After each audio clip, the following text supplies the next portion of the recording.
Engineers, I know you've seen it before, a building with cracks running across the surface, chunks of concrete falling off, and rusty steel bars exposed underneath. Most people assume the building is just old. The truth is far more specific than that, and it starts with something as simple as water.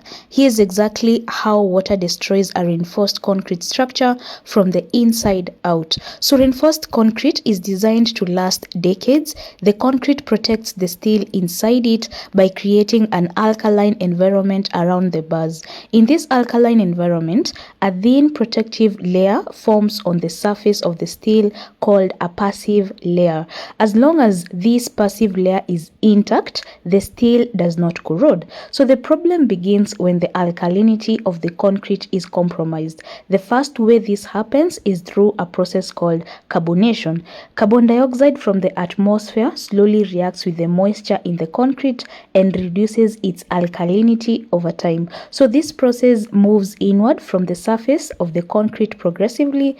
When the carbonation front reaches the depth of the reinforcement, the alkalinity at that point drops and the passive layer on the steel breaks down. The second way is through chloride attack. So chlorides from seawater, from de-icing salts on roads, or from poor quality sand used in the concrete mix penetrates through the concrete over time and reach the reinforcements. So chlorides destroy the passive layer even in an alkaline environment. This is why structures in coastal areas deteriorate faster. So once the passive layer is gone, corrosion begins. The steel reacts with oxygen and moisture to form iron oxide. You all know it as rust. So here's what makes this so damaging to the structure.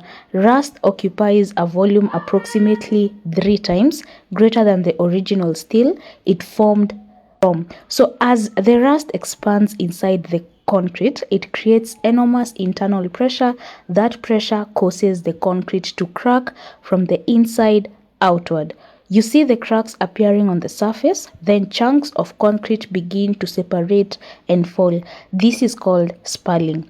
As the concrete spalls away, more moisture and oxygen reach the steel, accelerating the corrosion further. So the cross-section of the reinforcement reduces as the steel is consumed by rust. A bar that was originally 16 millimeters in diameter may reduce to 12 or even 10 millimeters. As the bar cross-section reduces, the structural capacity of the element reduces with it. So this is how a reinforced concrete building fails progressively over time when corrosion is left unchecked. Now here's the most important point. All of this begins because the concrete cover of the reinforcement was either insufficient, poorly compacted, cracked, or made from low quality materials that allowed moisture to penetrate.